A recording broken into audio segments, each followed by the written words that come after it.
RS math class के online classes में आपका स्वागत है। आज पढ़ेंगे प्रमेय 11.2। कह सकते हो प्रमेय 11.1 का विलोम प्रमेय 11.2, बीपीटी का विलोम, आधारभूत आनुपातिकता का विलोम, थेल्स प्रमेय का विलोम कह सकते हो। इतने सारे नाम है। बेसिक प्रोपोर्शनल थ्योरम का विलोम, ठीक है, opposite, basic proportional theorem of opposite ये कह सकते हो। यदि कोई रेखा किसी त्रिभुज की किन्हीं दो भुजाओं को समान अनुपात में विभाजित करती हो तो यह रेखा तीसरी भुजा के समांतर होती है। क्या कहा भाई? देखो, यदि कोई रेखा किसी त्रिभुज की किन्हीं दो भुजाओं को समान अनुपात में विभाजित करती हो, देखो सबसे पहले आपको बनाना है यहाँ पे त्रिभुज। क्या बनाना है? त्रिभुज। प्रमेय 11.1 पिछली वीडियो में देखें, अच्छी इंपॉर्टेंट प्रमेय है, उसको वापस देखना होगा। तो ध्यान रखना कौन से प्रमेय आपकी किस्मत जगा दे, तो सभी प्रमेयों को अच्छी तरह पढ़ें। ए बी सी एक त्रिभुज है, इसमें ये कहा है कि किन्हीं दो भुजाओं को समान अनुपात में विभाजित करने वाली, यदि कोई रेखा किसी त्रिभुज की किन्हीं दो भुजाओं को, मान लो कोई रेखा है और इसको समान अनुपात में विभाजित करी है लाइन, मतलब इसका और इसका अनुपात इसके और इसके अनुपात के बराबर कर रही है। ये लाइन समान अनुपात में विभाजित कर रही है, इसका और इसका अनुपात इसके और इसके अनुपात के क्या है? बराबर है, उसका विलोम है। तो ध्यान रखना, आपको उसी हिसाब से उल्टा सिद्ध करना है कि पिछले में आपको कहा था कि किसी भी त्रिभुज की एक भुजा के समांतर कोई लाइन खींची जाए तो अन्य दो भुजाओं का अनुपात, अन्य दोनों भुजाओं का अनुपात बराबर होगा, ठीक है। अन्य दोनों भुजाओं का अनुपात मतलब इसका और इसका अनुपात इसका और इसके अनुपात बराबर होगा। तो यहाँ पे आपको क्या कह रहा है कि आपको अनुपात बराबर दे रखा है, अन्य दोनों भुजाओं का अनुपात बराबर दे रखा है। क्या ये रेखा इसके समांतर होगी? क्या ये जो लाइन अपन ने खींची है क्या ये इसके समांतर होगी? तो आपको करना है इसको समांतर सिद्ध। क्या करना है? समांतर सिद्ध करना है, मेन बात ये है, ठीक है। तो देखते हैं पहले, यदि कोई रेखा, आपको ये बात क्लियर हो चुकी है, तो नाम दे दिया, इसका नाम डीई। क्या भाई? डीई। तो त्रिभुज A B C DE, DE line क्या होगी? इसके समांतर आपको सिद्ध करनी है। तो सबसे पहले अपन करेंगे दिया गया है। क्या भाई? दिया गया है या दिया हुआ है। दिया गया क्या है कि आपसे कहा एडी, एडी बटा बीडी, एडी और बीडी का अनुपात बराबर है एई और सी के अनुपात के, एई बटे सीई के अनुपात के। इसका और इसका अनुपात इसके और इसके अनुपात के क्या है? बराबर है। आपको बतानी है कि ये समांतर है बीसी के, ये सिद्ध करना है। तो लिखते हैं भाई, सिद्ध करना है, सिद्ध करना है डीई समांतर है जिसके? बीसी के, ये सिद्ध करना है। अपन करेंगे यहां से रचना। तो रचना में आपको हल्का सा पॉइंट लेना है, छोटा सा, ठीक है। रचना तो देखते हैं रचना। यहां पे अपन एक लाइन लिखेंगे, मतलब अपन कहेंगे इस प्रकार से अपन एक लाइन खींची, और क्या खींची? वो समांतर, बिल्कुल किसके समांतर? माना ये लाइन इसके क्या है? समांतर। नाम दे दिए इसका, इसका नाम दे देते हैं डीई एफ। क्या नाम दे दिया? F. Okay, A B C D E के बाद अपन ने क्या लिया? अगर बिंदु एफ ले लिया। पी ले सकते हो, कुछ भी ले सकते हो, ठीक है। तो पी नाम भी बहुत अच्छा नाम है, ऐसी कोई बात नहीं है, ठीक है। तो यहां से अपन देख सकते हैं रचना। तो सिद्ध करना है डीई समांतर है बीसी के, डीई समांतर है बीसी के। अब रचना से अपन देख रहे हैं कि अपन ने यहां कह सकते हैं, रचना में अपन ने किया था डीएफ समांतर किसके है? बीसी के। ओके, क्या किया है वापस समझ लो अच्छी तरह कि डीएफ समांतर बीसी के अपन ने क्या की? रचना। डीएफ समांतर है बीसी के, क्या किया अपन ने? रचना, ठीक है।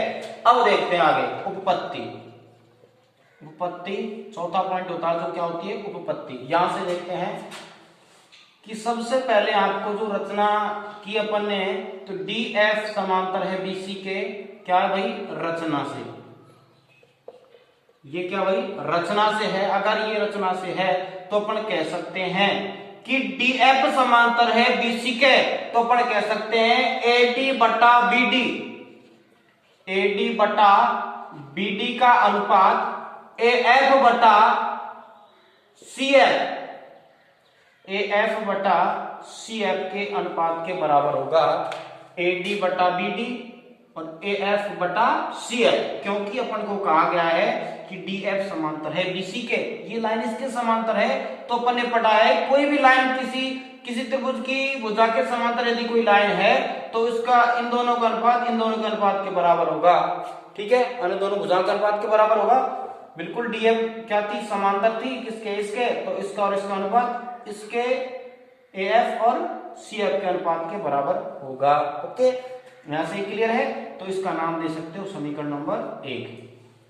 क्या नाम दिया भाई, समीकरण नंबर 1। अब करेंगे यहां से, और क्यों है भाई ये, रचना से अपन ने किया, लेकिन क्यों है, क्योंकि अपन कह सकते हैं प्रमेय 11.1 से, ठीक है, क्या भाई, BPT से, BPT बेसिक प्रोपोर्शनल थ्योरम, आधारभूत अनुपातिकता प्रमेय, तो कह सकते हैं प्रमेय, क्यों भाई इनका अनुपात, क्योंकि ये लाइन समांतर थी, तो प्रमेय 11.1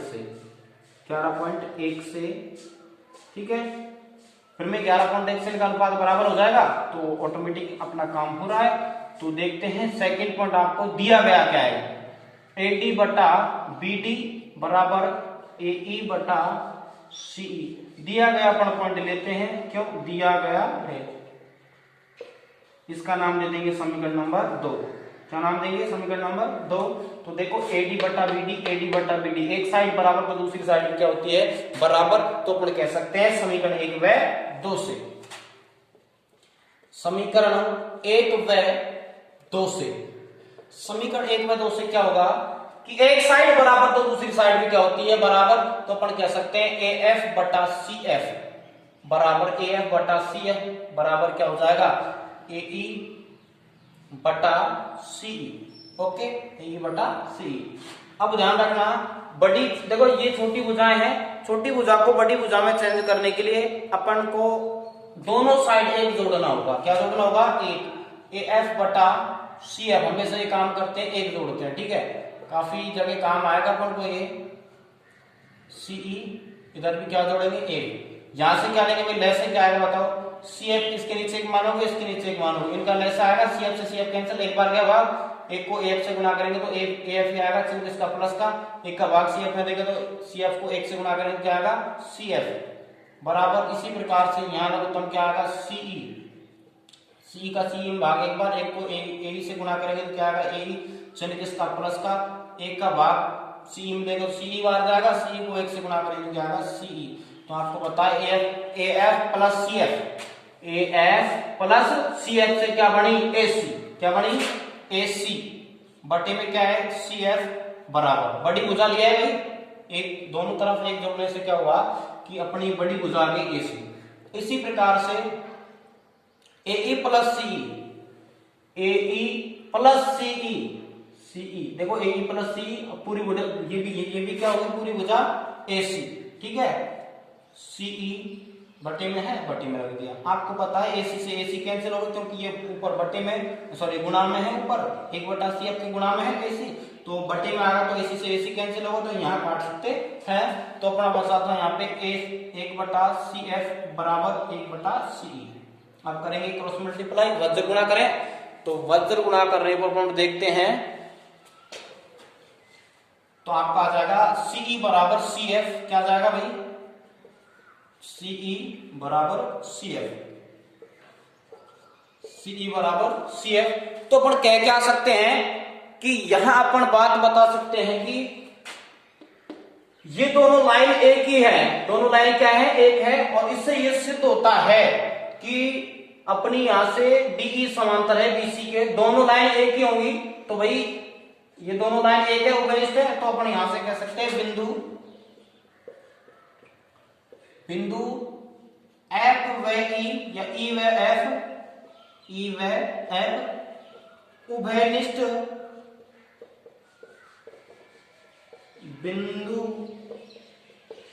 क्या है, उभयनिष्ठ बिंदु, दोनों में काम आ रहा भाई, ये कह सकते हैं संपाती बिंदु हैं, बिंदु E व F ऊपर तले है, संपाती का मतलब एक के ऊपर एक, संपाती। संपाती रेखा पढ़ के तो इसी प्रकार से दो रेखा क्या कहलाती, संपाती रेखा, एक के ऊपर एक, तो ये कह सकते हैं संपाती रेखा हो जाएगी। अतः ई व एफ संपाती बिंदु है। क्या है, संपाती बिंदु है, या ये कह सकते हो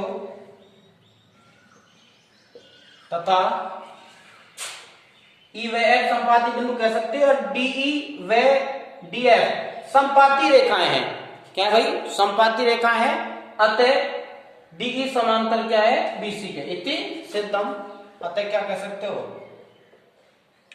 डीई समांतर है बीसी के। भाई दोनों में बिंदु काम एक ही बिंदु है, दोनों बिंदु क्या है, एक संपाती बिंदु है, तो रेखाएं भी संपाती होगी, रेखाएं संपाती है। तो आपको पता है अगर यदि डीएफ समांतर है, यदि डीएफ समांतर है तो डीई भी क्या होगा, समांतर होगा, इति सिद्धम। Clear, okay. डीई समांतर है बीसी के।